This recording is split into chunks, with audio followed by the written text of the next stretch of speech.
Nous allons fermer nos yeux si vous le voulez bien et remettre ce moment entre les mains de Dieu. Père éternel, mon Dieu, merci. Merci pour ce temps de culte merveilleux que tu nous permets d'avoir.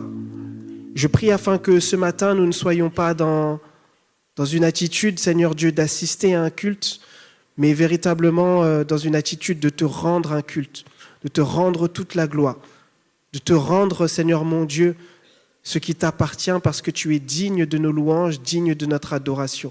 Je prie afin que tu m'utilises à cet instant, que tu parles au travers de moi et Seigneur, que tu puisses nous édifier et nous faire du bien au travers de cette parole. Que ton nom soit glorifié. Amen.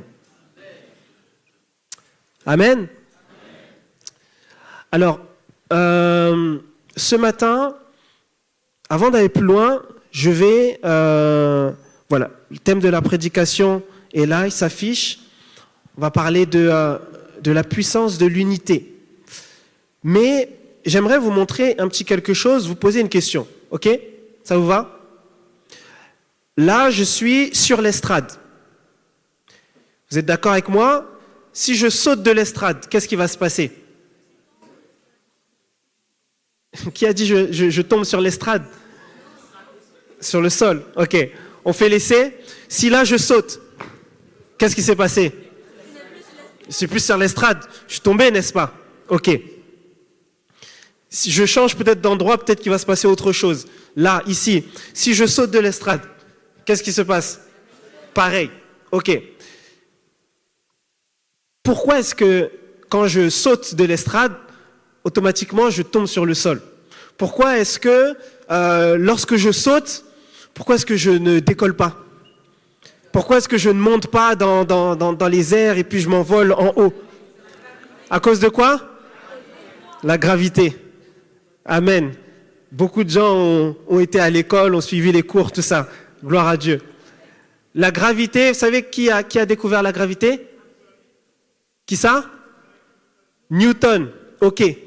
Isaac Newton a découvert la gravité. Maintenant, qui a créé la gravité? C'est Dieu, n'est-ce pas? Ok.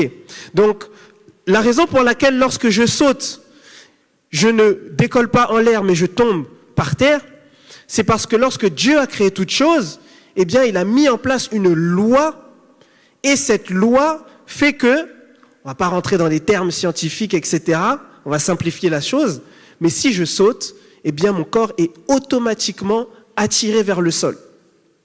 C'est une loi qui est là. On ne peut rien faire là-dessus.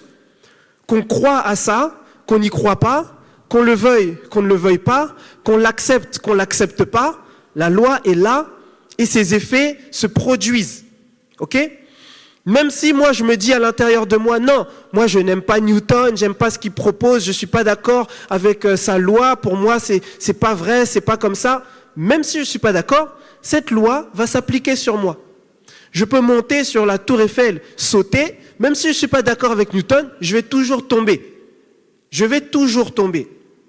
Eh bien, ce matin, ce que j'aimerais vous dire, c'est que lorsque Dieu a tout créé, eh bien, il a mis en place des lois, des systèmes, des puissances qui s'appliquent sur nous. Qu'on le veuille ou qu'on ne le veuille pas, qu'on aime Dieu ou qu'on n'aime pas Dieu, qu'on soit d'accord avec lui ou pas, qu'on croit en lui ou non, ces lois s'appliquent sur nous. Et une de ces lois, eh bien, c'est la loi de l'unité. C'est la loi de l'unité. Une des puissances qui s'appliquent sur nous dans ce monde, c'est la puissance de l'unité. Et lorsqu'on comprend les lois de Dieu, eh bien, on arrive à vivre tel que Dieu le veut et aller plus loin dans sa vie. Il y a un épisode dans la parole de Dieu qui nous parle un petit peu, qui nous montre davantage cette loi-là. C'est l'épisode de la tour de Babel. La tour de Babel, Genèse 11, on est encore au début, au commencement peut-être de beaucoup de choses. Et on voit qu'à ce moment-là, eh bien, il y a encore une seule langue sur la terre. Les gens parlent la même langue, ils se comprennent. Et là, l'humanité va décider tous ensemble, ils vont se dire, ok, et si on se et si on créait une ville, et si on construisait une ville, et supplémentaire, si on construisait sur cette ville, on construisait une tour qui monte au ciel. On peut le lire ici, Genèse 11, 4, 5. Ils dirent encore, allons, bâtissons-nous une ville et une tour dont le sommet touche au ciel, et faisons-nous un nom afin que nous ne soyons pas dispersés sur la face de toute la terre. L'Éternel descendit pour voir la ville et la tour que bâtissaient les fils des hommes. Et il dit, les voici qui forment un seul peuple et ont tous une même langue, et voilà ce qu'ils ont entrepris. Maintenant, rien ne les retiendra de faire tout ce qu'ils ont projeté. Je ne sais pas si vous vous rendez compte. Ici, Dieu descend, il voit ce qu'ils sont en train de faire, et il dit, maintenant ils sont unis, et comme ils sont unis, plus rien ne pourra les arrêter. Plus rien ne pourra les empêcher de réaliser ce qu'ils veulent réaliser. Et comme Dieu va voir que ce qu'ils veulent faire n'est pas bon, lui-même va venir semer la zizanie dans ce qu'ils font pour leur empêcher de le faire. Parce que si lui ne le faisait pas, plus personne ne pouvait les stopper. Dieu ici fait une déclaration forte. Il dit, si vous êtes unis, plus rien ne peut vous arrêter. Une famille qui est unie, rien ne peut l'arrêter. Des frères et des sœurs qui sont unis, rien ne peut les arrêter. Une église qui est unie, rien ne peut l'arrêter. Et le diable sait ça. Et c'est la raison pour laquelle il s'agite autant. Parce qu'il sait que si nous sommes unis, eh bien, rien ne peut nous arrêter. Et c'est la réflexion de ce matin. Comment vivre l'unité dans l'Église? Parce que ce que je dis là, c'est une nouvelle pour personne. C'est une première pour personne. Je pense que je n'apprends rien à personne. Nous devons être unis les uns les autres. L'unité vient de Dieu. Je pense que tout le monde le sait. Mais maintenant, de manière concrète, comment est-ce que l'on peut vivre l'unité dans l'Église? Parce que même si on le sait, même si on le dit et on le répète chaque dimanche, eh bien, malheureusement, nous sommes moins unis que ce que l'on pense. Même lorsqu'on dit dans notre famille, on est unis, etc., dans la réalité des faits, on est toujours moins unis que ce que l'on pense. Les gens qui viennent de l'extérieur, lorsqu'ils rentrent dans l'église, ils constatent que, eh bien, cette église, je parle de l'église en général, qui se prétend être unie, eh bien, c'est bien souvent dans l'église, eh bien, qu'on est le plus divisé. Alors, comment vivre dans l'unité? Comment vivre l'unité dans l'église? Je crois que, au travers de ce qu'on a lu dans Genèse 11, au verset 6, Dieu nous donne déjà toutes les clés.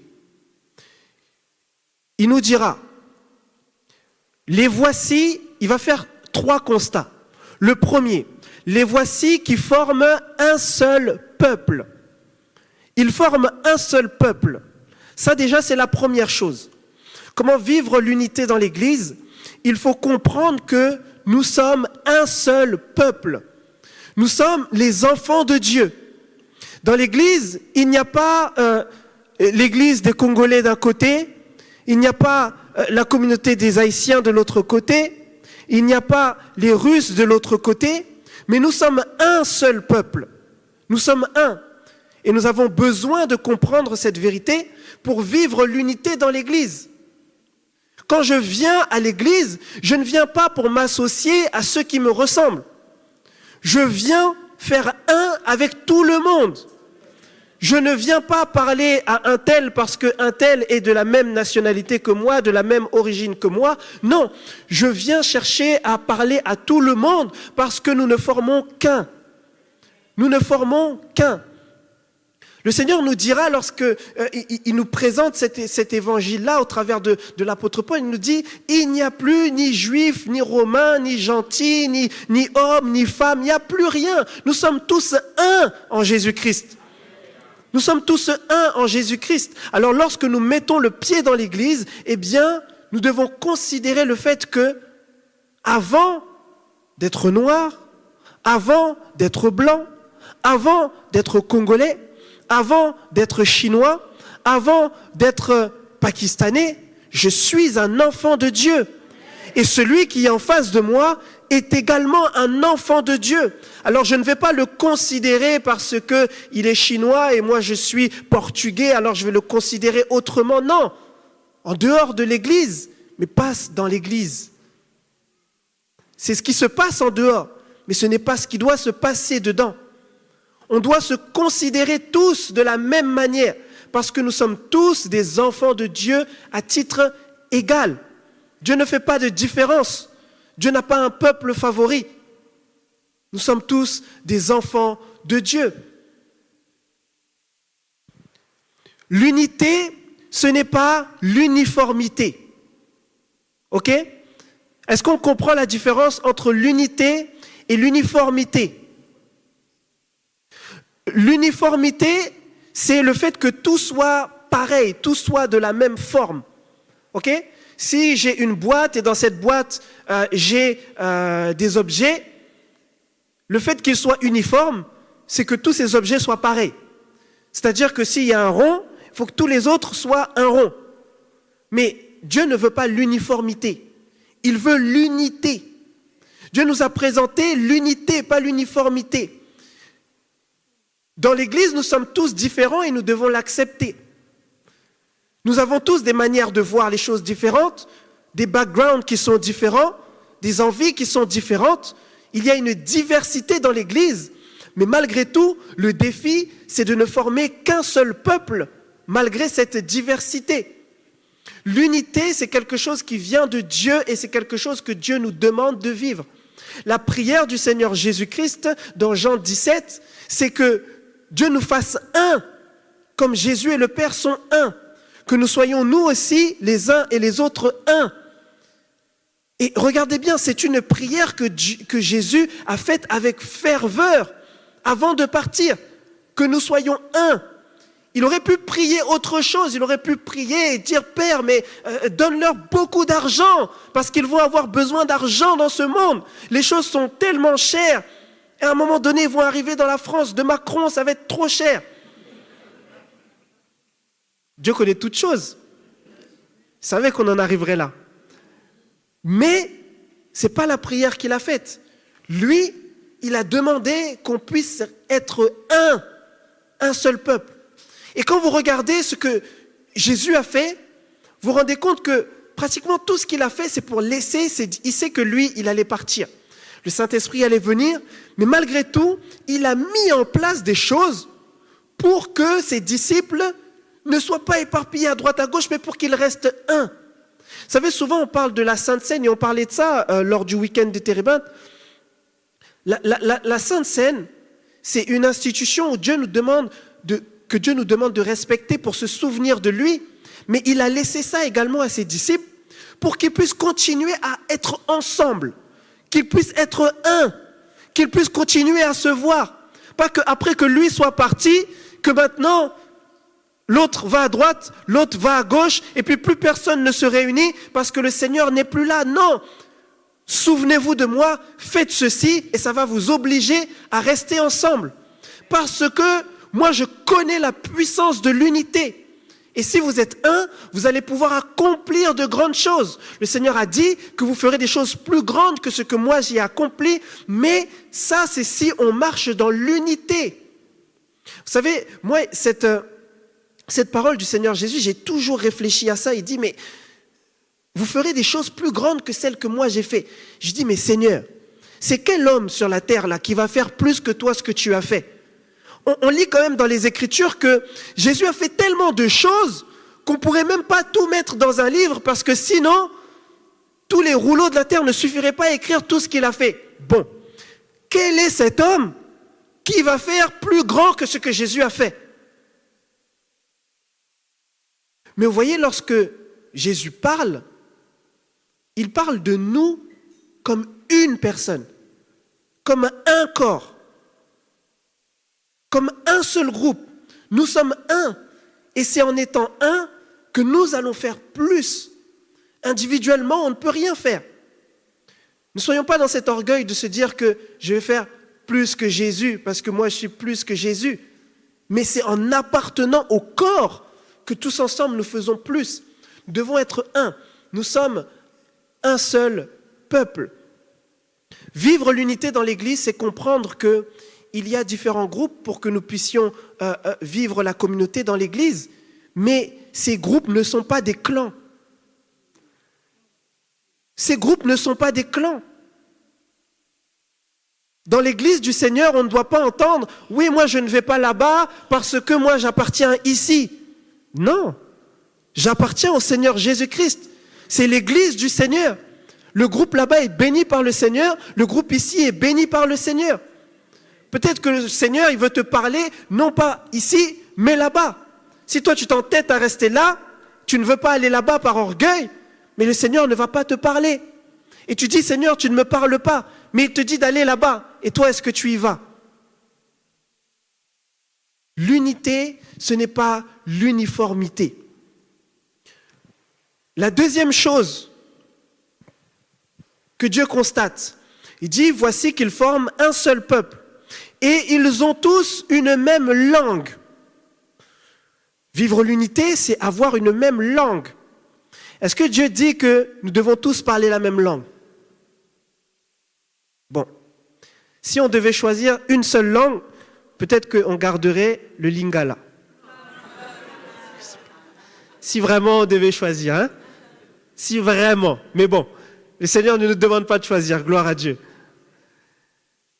Je pense qu'ici, lorsqu'il nous parle de langue, la langue à ce moment-là, c'est ce qui leur permettait de se comprendre les uns les autres.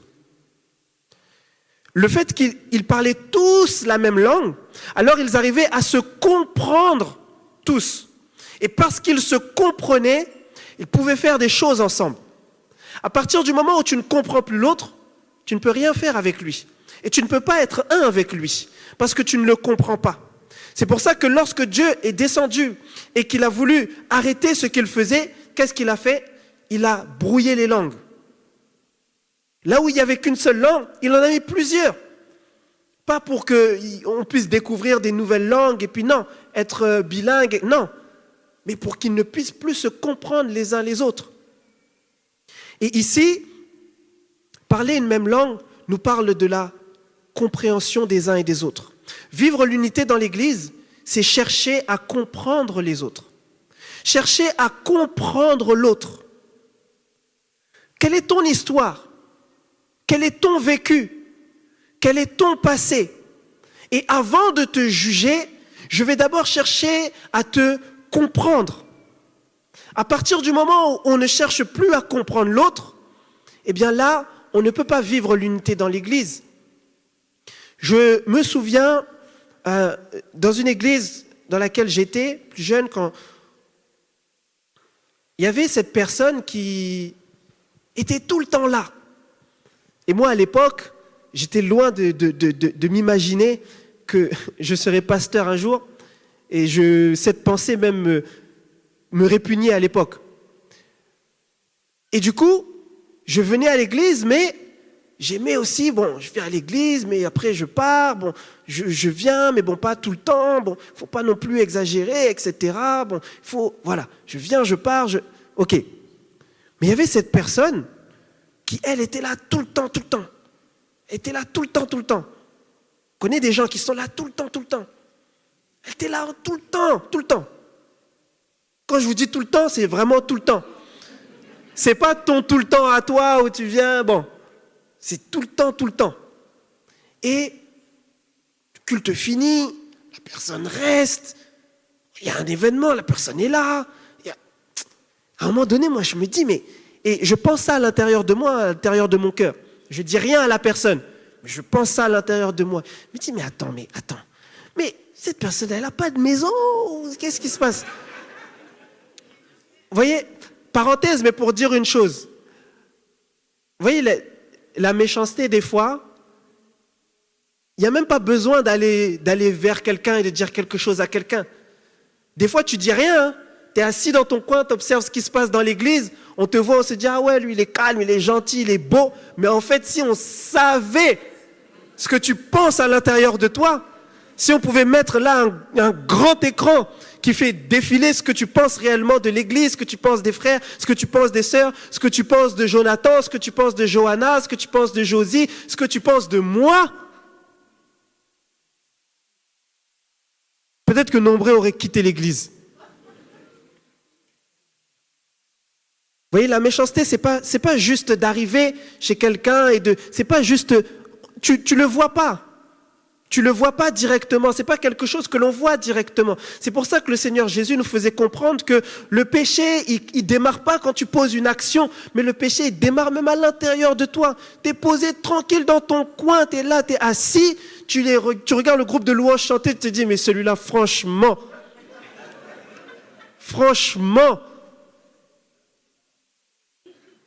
il y a un peu trop de gens qui ont rigolé à cette histoire. Mais, revenir à l'histoire, il y avait cette personne, du coup, qui était là tout le temps, qui venait partout. Et moi, je me dis, mais attends, est-ce qu'elle n'a pas de maison ou pourquoi? Mais le Seigneur met dans mon cœur, il me dit, Rolf, plutôt que de t'imaginer plein de choses, te faire des scénarios, des questions, des machins, pourquoi est-ce que tu ne vas pas parler avec la personne? Pourquoi est-ce que tu ne vas pas juste chercher à la comprendre, à poser des questions? Et puis, je vais et j'échange simplement avec la personne. Rien de spirituel, on n'a pas à passer du temps dans la prière à genoux, non, rien à voir. On a juste échangé. Mais en fait, au moment où on échange, j'apprends à connaître la personne et je me rends compte que, en fait, cette personne-là, c'est une personne qui vit des choses terribles. Et en fait, ça m'a frappé parce que je me suis dit que, ah mince, en fait, on ne vient pas à l'église pour les mêmes raisons.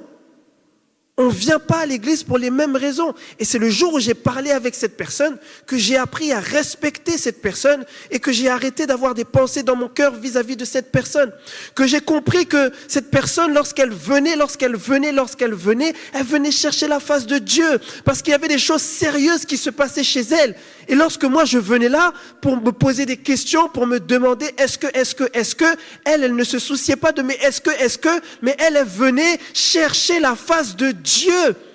Parce qu'elle avait besoin de réponses, parce qu'elle avait besoin de changement, parce qu'elle avait besoin de Dieu dans sa vie réellement. Il y a certaines personnes, on les voit, ils restent longtemps après le culte, on se dit mais pourquoi tu restes, pourquoi? Mais est-ce que toi tu connais sa vie?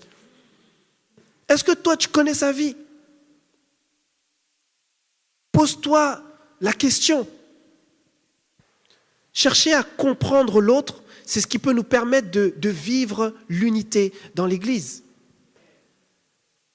Et pour comprendre l'autre, il faut que je le dise parce que c'est important, on parle de vivre l'unité dans l'Église.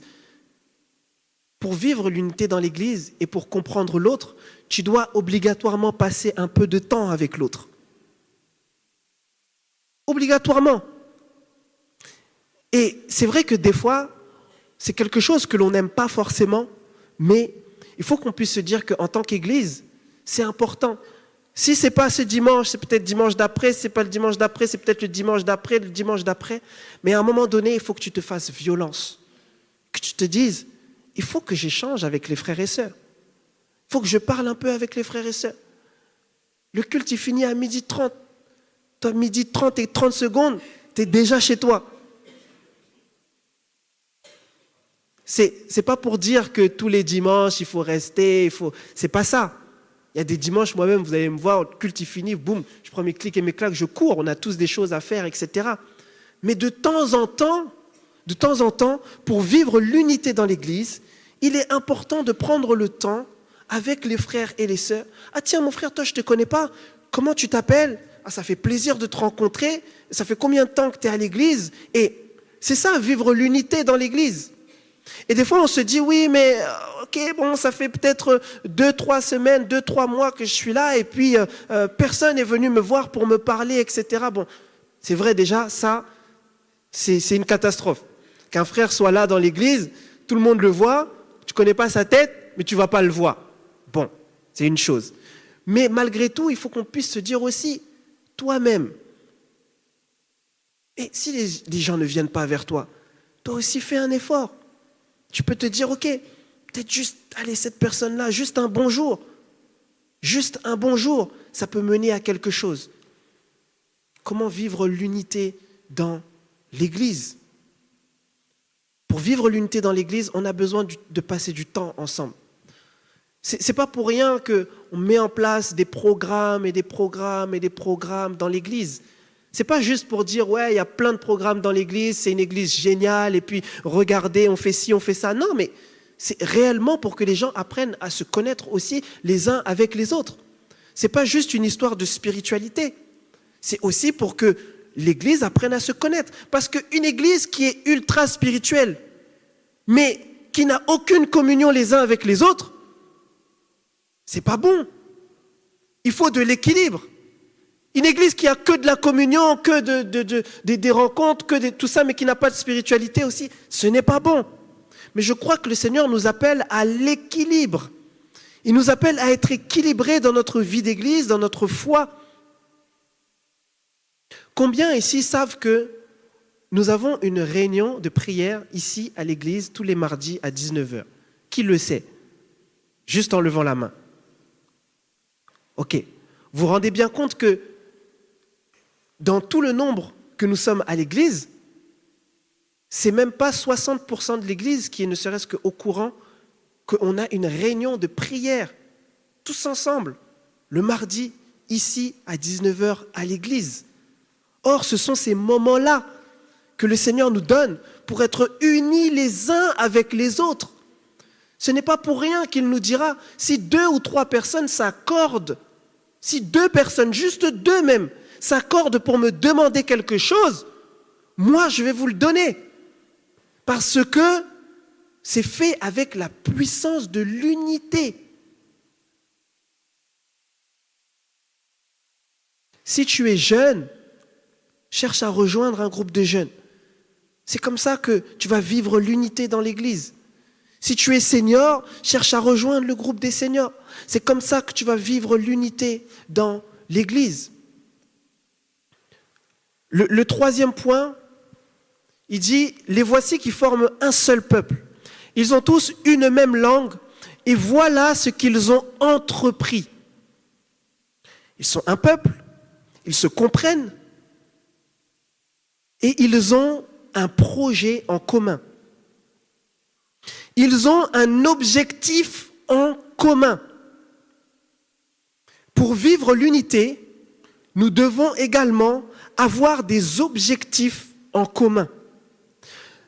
Un objectif, un but, c'est quelque chose qui rassemble. Ok? Et ça, c'est une chose, vous savez, la puissance de l'unité, c'est quelque chose qui vient de Dieu, mais pourtant, c'est quelque chose que les gens dans le monde ont compris et que l'Église n'a pas compris encore. Parce que dans le monde, les gens comprennent bien la puissance de l'unité. Vous allez voir qu'en politique, 2 pays qui se font la guerre, ils peuvent s'affronter, ils peuvent se déchirer, ils peuvent se frapper, ils peuvent s'allumer, ils peuvent s'envoyer bombe. Mais le jour où ils vont trouver ensemble un intérêt commun ailleurs, le jour où ils vont trouver tous les deux un objectif ailleurs, ils vont se dire, bon, mon cher, on s'est bien allumé. Attends, viens, on se met d'abord sur lui, on le fracasse, après peut-être qu'on va continuer tous les deux. Mais pour l'instant, on s'unit parce qu'on a un objectif en commun. Est-ce que quelqu'un me suit? Lorsqu'on a un objectif en commun, en fait, ça unit tout de suite, forcément. Et quand on a compris la puissance de l'unité, on est en mesure de se dire non, même si j'ai un différend avec lui, parce que mon objectif c'est ça et que son objectif c'est le même, alors on va se laisser tranquille. On va apprendre à coexister, on va apprendre à s'aimer, on va apprendre à marcher ensemble, on va apprendre à le faire. On va se faire du mal s'il faut, on va se faire violence s'il faut, mais on va apprendre à le faire parce qu'on a un objectif commun. Et quand vous regardez bien, des fois, même dans les familles, on n'arrive pas à être unis parce qu'on n'a même pas d'objectif commun. On n'a même pas de but ensemble. Des fois, dans le mariage, tu partages rien avec ta femme, avec ton mari. Vous n'avez même pas de projet en commun, pas de raison d'être ensemble finalement. Le Seigneur nous dit ce matin, peut-être que si vous mettez juste un but, un objectif au milieu de vous, que vous partagez ne serait-ce que ce but, cet objectif-là, peut-être que déjà ça va vous resserrer, ça va vous unir de nouveau. Dans l'Église, on peut avoir des différends, mais on a un objectif qui est commun. On a une vision qui est commune. Ici, à l'Église La Pépinière, nous voulons que les vies soient restaurées, nous voulons que les cœurs soient connectés et reconnectés à Dieu, et nous voulons que chacun puisse vivre pleinement sa destinée. Et ça, c'est un objectif qu'on a en commun, tous ensemble. Alors même si j'ai un différend avec mon frère, je peux m'accorder avec mon frère, je peux m'unir avec lui, parce que je veux que la personne qui est à côté de nous soit restaurée dans sa vie. Je sais qu'elle a vécu des choses, je sais qu'elle a des traumas dans sa vie, je sais toutes ces choses-là. Alors on ne va pas perdre le temps à se battre tous les deux. Unissons-nous et prions pour cette personne-là. L'objectif commun nous donne de vivre l'unité dans l'Église. Et c'est pour ça que le Seigneur nous demande d'être unis. Et c'est pour ça qu'il nous demande de persévérer dans la prière ensemble. C'est pour ça qu'il a demandé aux disciples, il leur a dit, écoutez, vous allez recevoir le Saint-Esprit, mais soyez ensemble, attendez patiemment, priez ensemble. Parce qu'il y a une puissance dans la prière lorsqu'on prie seul. Mais il y a une puissance qui est différente dans la prière lorsqu'on est tous ensemble. Il y a une puissance qui est différente quand on s'unit, quand on laisse tomber nos problématiques à chacun, lorsqu'on se dit, ok, Seigneur, c'est vrai que moi j'ai tout ça, mais bénis ce frère-là d'abord. Bénis d'abord ce frère-là. Et toute l'Église, on se met ensemble, on dit, aujourd'hui, c'est aujourd'hui. Seigneur, on a choisi. On a mis de côté nous nos soucis, nos problèmes. Tu vois ce frère qui est dans la difficulté, tous on plie le genou. Seigneur, change la vie de ce frère. Change la vie de ce frère. Et c'est ça la puissance de l'unité.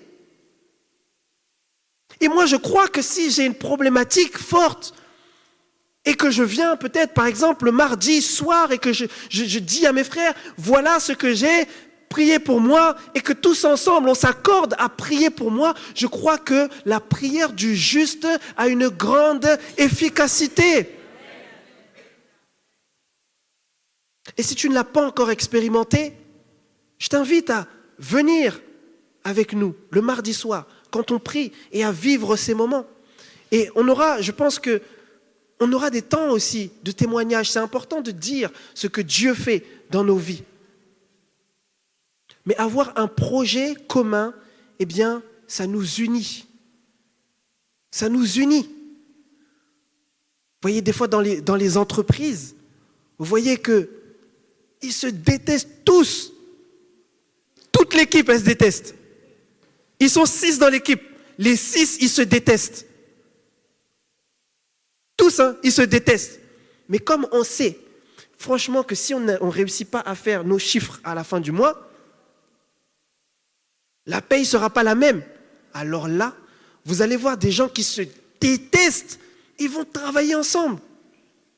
Ils vont travailler ensemble, ils vont se mettre côte à côte, ils vont s'appeler, Le soir, ça ne les empêche pas de parler à leur mari, à leur femme pour dire « Ah ouais, Quentin, franchement, ah oui, Rolf, franchement, ah oui. » Mais en tout cas, quand ils sont au travail, ils sont ensemble, ils sont unis.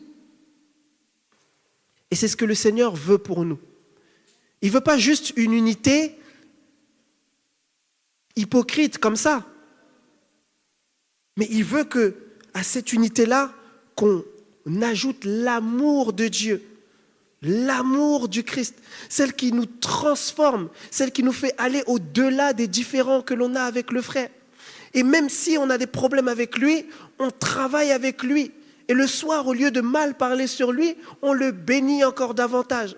On dit à Dieu, Seigneur, travaille encore dans sa vie. Seigneur, accorde-lui encore plus d'intelligence pour qu'on puisse aller encore plus loin dans le travail. Donne-lui encore de nouvelles méthodes. Aide-le à aller de l'avant encore, Seigneur. Avoir un objectif commun nous aide à être unis.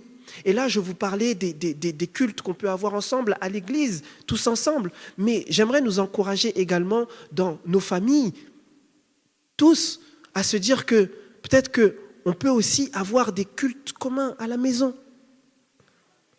C'est un objectif aussi en commun, de se dire que voilà, là, on a des problématiques, on a des choses, mais si on s'unit tous ensemble dans la prière, peut-être que là, on est arrivé à un stade où on ne se comprend plus.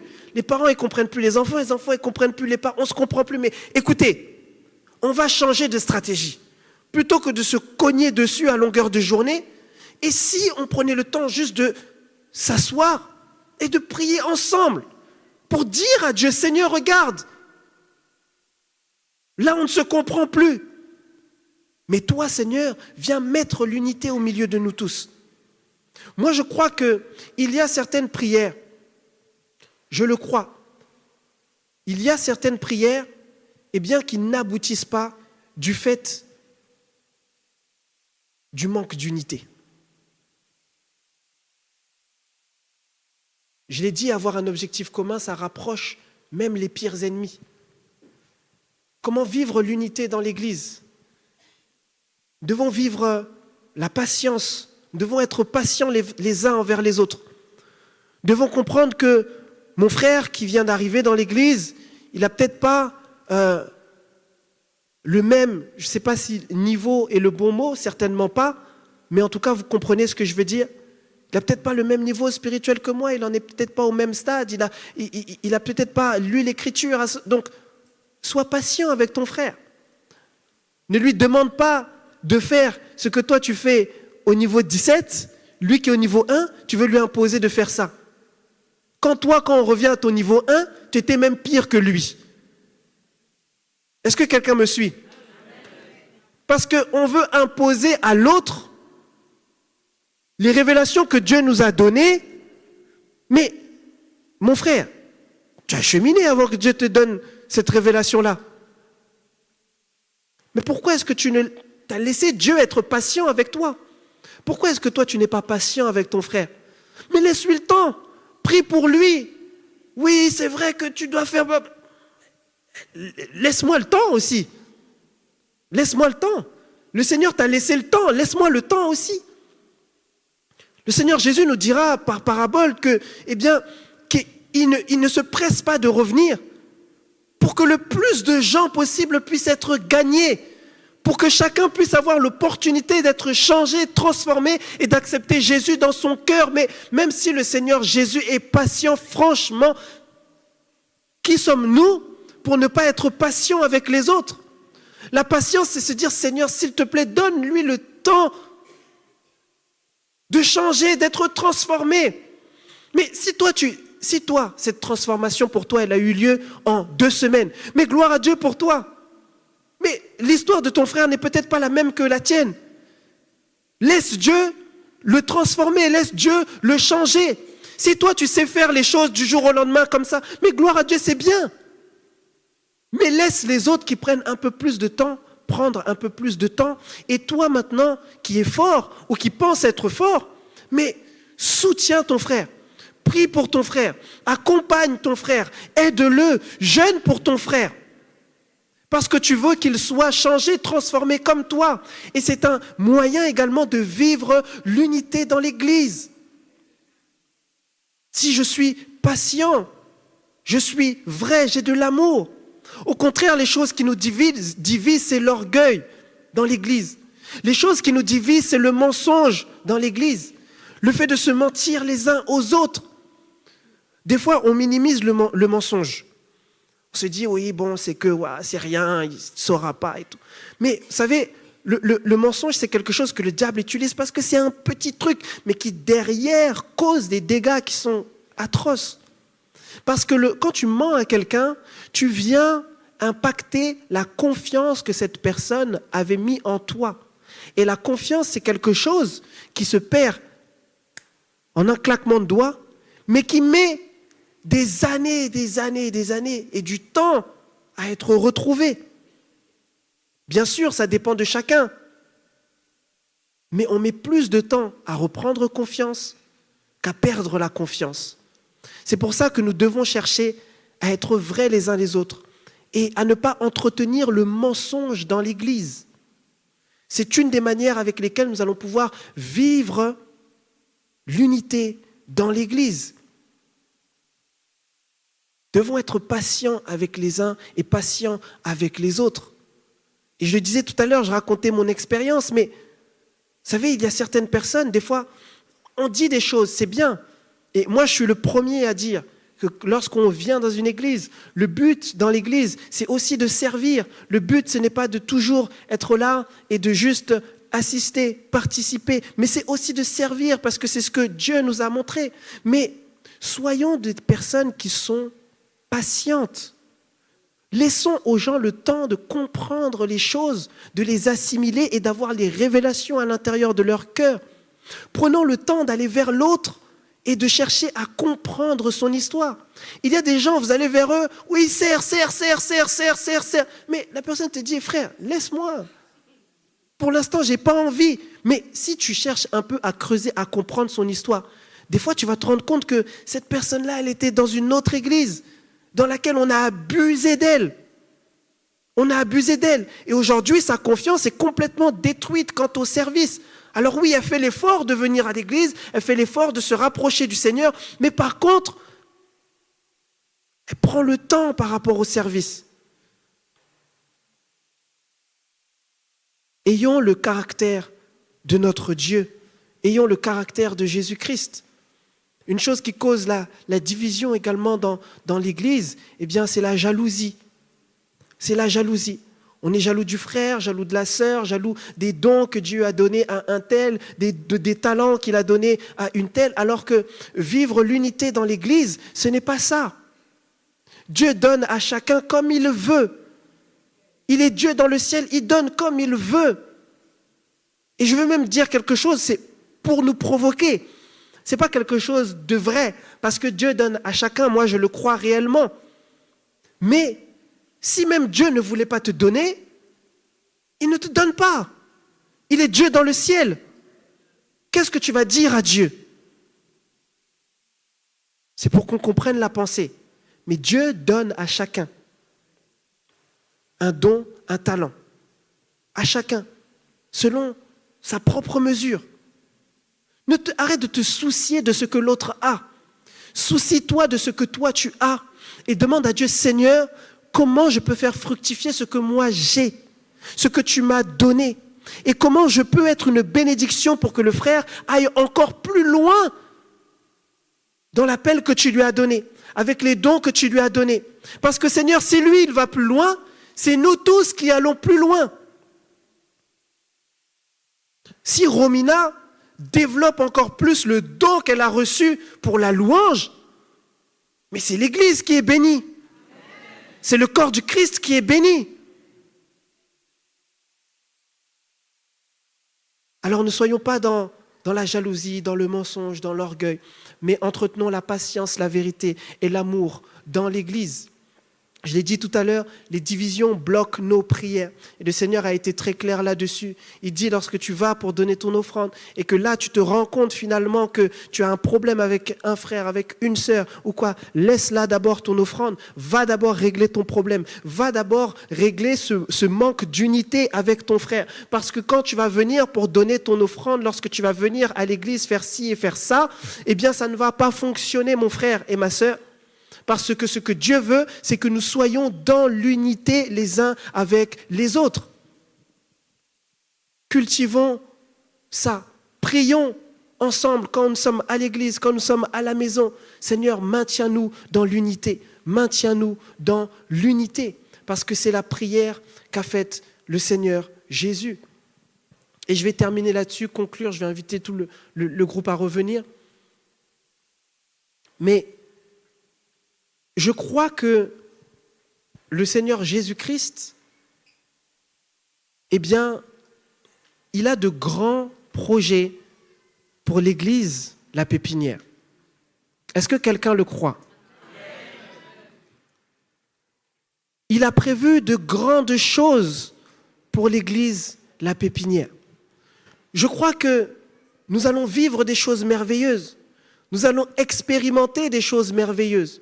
Je crois que le Seigneur va faire une œuvre merveilleuse dans le monde au travers de nous. Je le crois. Mais ce que je crois également, c'est que pour expérimenter ce que Dieu veut faire au travers de nous, au travers de nos vies, eh bien nous avons besoin de vivre l'unité dans l'Église. L'unité, c'est la fondation sur laquelle nous allons pouvoir aller plus loin, sur laquelle nous allons pouvoir avancer. Si dans l'Église, il n'y a pas d'unité, nous sommes comme une passoire. Tu remplis, tu mets l'onction, tu mets l'eau, tu mets tout, tu mets l'esprit, tu peux tout mettre. Mais ça coule, parce qu'il y a des trous à droite, des trous à gauche, des trous devant, des trous derrière. Nous sommes comme une passoire. Et le Seigneur dit, fixez d'abord tous les trous qui sont là. Fixez d'abord. Parce que je veux remplir, certes. Je veux donner, certes. Je veux équiper, certes. Je veux ouvrir le robinet de mon esprit et vous remplir complètement, comme cette eau qui descend, qui coule dans le temple et qui monte. Mais bouchez d'abord les trous, parce que sinon, ça va couler, et vous n'allez pas être efficace. Ce matin, j'aimerais qu'on puisse prier pour l'unité dans l'Église. L'unité, ce n'est pas juste une jolie chanson que l'on dit parce qu'on est chrétien. Oui, il faut que nous soyons un. Non, c'est une puissance qui vient d'en haut. L'unité dans l'Église, l'unité dans les familles. C'est une puissance, c'est une loi qui vient d'en haut. Et nous voulons nous baser là-dessus. Nous allons prendre le temps pour ceux qui le peuvent, le veulent, pouvez vous tenir debout. Et on va prier tous ensemble.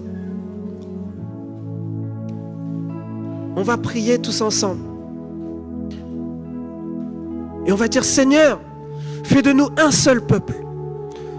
Seigneur, donne-nous de nous comprendre les uns les autres. Donne-nous de parler la même langue, de nous comprendre les uns les autres et d'avoir des objectifs en commun. Ôte la division du milieu de nous. Donne-nous de comprendre nos frères, de comprendre nos sœurs, d'avoir de l'amour, de la patience envers eux, afin que nous ne soyons plus cette passoire, mais que nous puissions être ce bol étanche dans lequel tu vas pouvoir renverser ton Saint-Esprit. Prie pour l'Église et prie également pour ta famille. Est-ce qu'on peut élever la voix tous ensemble?